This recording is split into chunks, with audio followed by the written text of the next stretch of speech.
Hi, in this video you're going to learn how to post custom content in Moodle using the HTML block.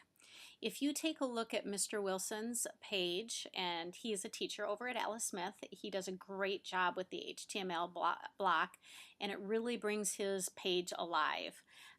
Look on the right hand side. Both of the top two are simply images with headers on top of them that draw students in, inviting them into the course content that he studies during the course of the school year. He's also taken a Picasso web album and embedded that into an HTML block, which has each of the pictures of the students in his class. In addition, he has an HTML block which is a link to games and links or interactive things that students could use for playful, smart type of web activities.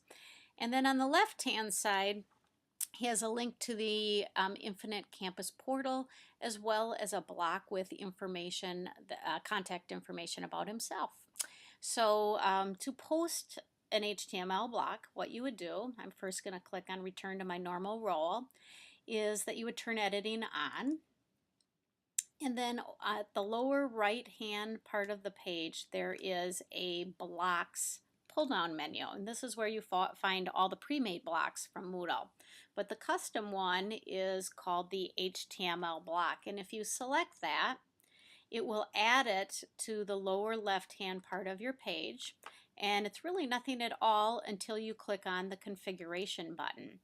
And once you put in the configuration or click on that button, you can put a title. So I'm just going to type in about your teacher, and then I'm going to go in and I'm going to put in just a little bit of text. So I'm going to use the formatting menu and I'm going to put in John Wilson, and then I'll put in a phone number, and I could put in an email address, and you can put in any content including links and images. So I'm not going to put anything more in there, but if I bring this down a little bit and put my cursor up top, I just want to show you how I could put an image in there.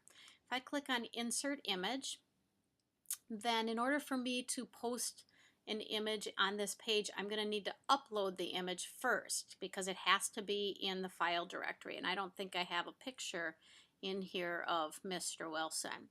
So I saved one to my desktop. So I'm gonna, the word browse, if I click on it, means look on your computer, and I know I've got one on the desktop. Here it is, John Wilson. Okay, I admit that's not the John Wilson from Alice Smith, but it's some John Wilson because I got that off of Google, so we'll just play with it today. All right, so the other thing you want to take a look at is the size. This is 45 kilobytes.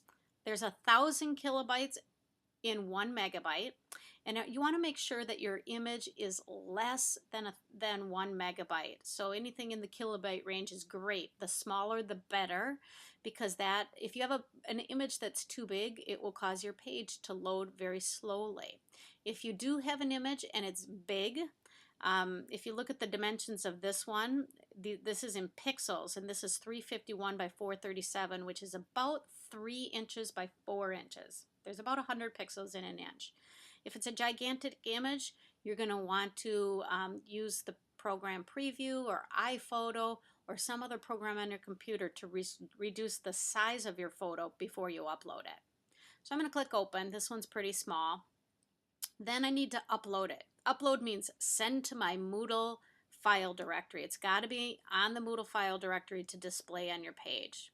So that means it sent it into my file directory here. I find it, and I don't click on the check mark. That's only if I want to do one of these 4 things down here.